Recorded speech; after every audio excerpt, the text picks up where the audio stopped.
जय श्री राधे राधे भक्तों। वीडियो के दूसरे भाग में आपका स्वागत है। परम पूज्य श्री अनिरुद्ध आचार्य जी महाराज द्वारा आगे की कथा सुनेंगे। हेलियोडोरस स्तंभ और अन्य शिलालेख। मध्य भारतीय राज्य मध्य प्रदेश में औपनिवेशिक काल के पुरातत्वविदों ने एक ब्राह्मी लिपि में लिखे शिलालेख के साथ एक स्तंभ की खोज की थी। आधुनिक तकनीकों का उपयोग करते हुए इसे 125 और 100 बीसी के बीच का घोषित किया गया है और ये निष्कर्ष निकाला गया कि यह एक इंडो ग्रीक प्रतिनिधि द्वारा एक क्षेत्रीय भारतीय राजा के लिए बनवाया गया था, जो ग्रीक राजा एंटिलासिडास के एक राजदूत के रूप में उनका प्रतिनिधि था। इसी इंडो ग्रीक के नाम अब इसे हेलियोडोरस स्तंभ के रूप में जाना जाता है। इसका शिलालेख वासुदेव के लिए समर्पण है, जो भारतीय परंपरा में कृष्ण का दूसरा नाम है। कई विद्वानों का मत है कि इसमें वासुदेव नामक देवता का उल्लेख है, क्योंकि इस शिलालेख में कहा गया है कि यह भागवत हेलियोडोरस द्वारा बनाया गया था और ये गरुड़ स्तंभ दोनों विष्णु कृष्ण संबंधित शब्द हैं। इसके अतिरिक्त शिलालेख के एक अध्याय में कृष्ण से संबंधित कविता भी शामिल है। महाभारत के अध्याय 11.7 का संदर्भ देते हुए बताया गया है कि अमरता और स्वर्ग का रास्ता सही ढंग से 3 गुणों का जीवन जीना है: स्व संयम, दमः, उदारता, त्याग और सतर्कता। अपरामदा 34-35-36। हेलियोडोरस शिलालेख एकमात्र प्रमाण नहीं है। 3 हाथी बड़ा शिलालेख और एक भोसुंडी शिलालेख, जो कि राजस्थान राज्य में स्थित है, 37, 38, 39 और आधुनिक कार्यप्रणाली के अनुसार जिनका समयकाल 19वीं सदी ईसा पूर्व है, उनमें भी कृष्ण का उल्लेख किया गया है। पहली सदी ईसा पूर्व संकर्षण कृष्ण का एक नाम और वासुदेव का उल्लेख करते हुए उनकी पूजा के लिए एक संरचना का निर्माण किया गया था। ये 4 शिलालेख प्राचीनतम ज्ञात संस्कृत शिलालेखों में से एक है। 40 कई पुराणों में कृष्ण की जीवन कथा को बताया या कुछ इस पर प्रकाश डाला गया है। 2 पुराण, भागवत पुराण और विष्णु पुराण में कृष्ण की कहानी की सबसे विस्तृत जानकारी है, 41, लेकिन इन और अन्य ग्रंथों में कृष्ण की जीवन कथाएं अलग अलग हैं और इसमें महत्वपूर्ण असंगतियां हैं। भागवत पुराण में 12 पुस्तकें उपविभाजित हैं, जिनमें 332 अध्याय संस्करण के आधार पर 16,000 और 18,000 छंदों के बीच संचित हैं। 42-43 पाठ की 10वीं पुस्तक, जिसमें लगभग 4,000 छंद 25% शामिल हैं और कृष्ण के बारे में किंवदंतियों को समर्पित है। इस पाठ का सबसे लोकप्रिय और व्यापक रूप से अध्ययन किया जाने वाला अध्याय है जीवन और किंवदंतियां। अवतरण एवं महाप्रयाण। कृष्ण का जन्म भाद्रपद मास में कृष्ण पक्ष में अष्टमी तिथि रोहिणी नक्षत्र के दिन रात्रि के 12 बजे हुआ था। 44 कृष्ण का जन्मदिन जन्माष्टमी के नाम से भारत, नेपाल, अमेरिका सहित विश्वभर में मनाया जाता है। कृष्ण का जन्म मथुरा के कारागार में हुआ था। वे माता देवकी और पिता वासुदेव की 8वीं संतान थे। श्रीमद् भागवत के वर्णन अनुसार द्वापर युग में भोजवंशी राजा उग्रसेन मथुरा में राज करते थे। उनका एक आत्ताई पुत्र कंस था और उनकी एक बहन देवकी थी। देवकी का विवाह वसुदेव के साथ हुआ था। कंस ने अपने पिता को कारागार में डाल दिया और स्वयं मथुरा का राजा बन गया। कंस की मृत्यु उनके भांजे देवकी की 8वीं संतान के हाथों होनी थी। कंस ने अपनी बहन और बहनोई को भी मथुरा के कारागार में कैद कर दिया और एक के बाद एक देवकी की सभी संतानों को मार दिया। कृष्ण का जन्म आधी रात को हुआ, तब कारागृह के द्वार स्वतः ही खुल गए और सभी सिपाही निंद्रा में थे। वासुदेव के हाथों में लगी बेड़ियां भी खुल गईं। गोकुल के निवासी नंद की पत्नी यशोदा को भी संतान प्राप्ति होने वाली थी।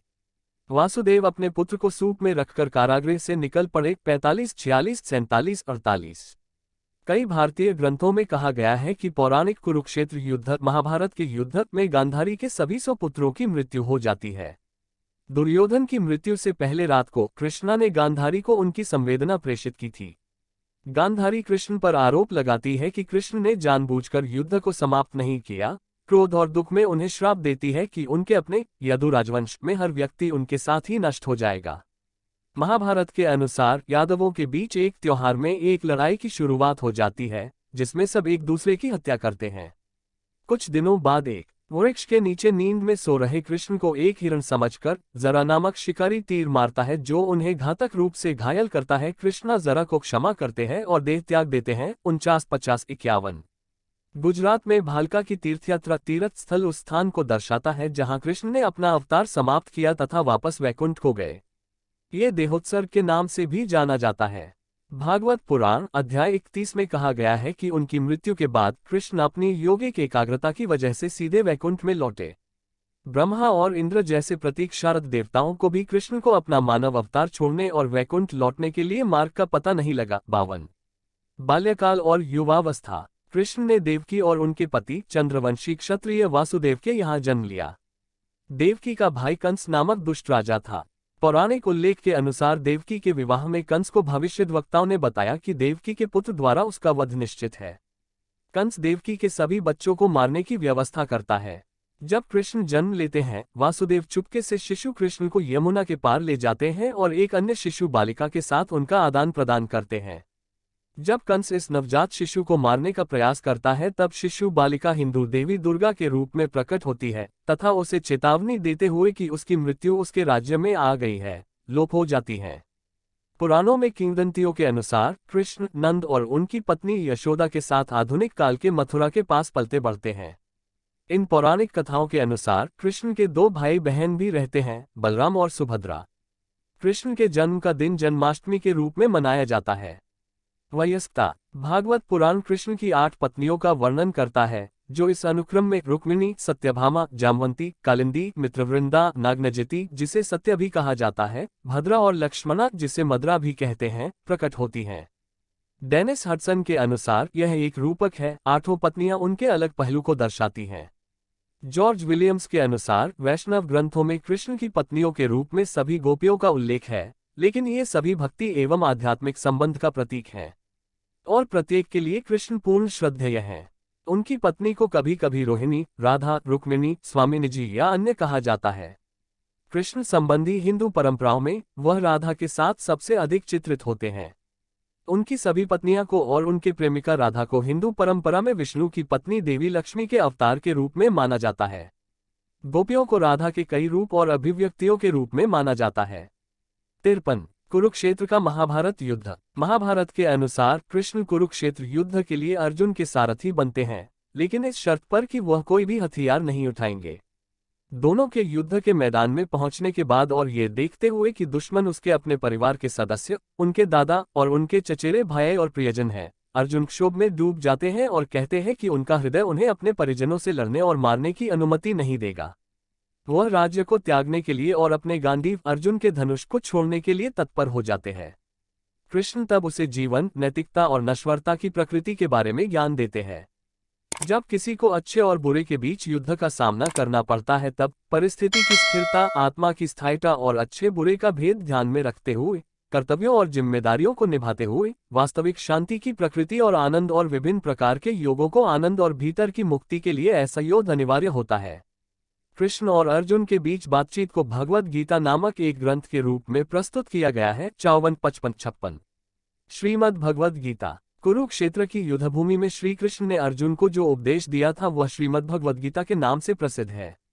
सभी हिंदू ग्रंथों में श्रीमद् भगवद गीता को सबसे महत्वपूर्ण माना जाता है, क्योंकि इसमें एक व्यक्ति के जीवन का सार है और इसमें महाभारत काल से द्वापर तक कृष्ण के सभी लीलाओं का वर्णन है।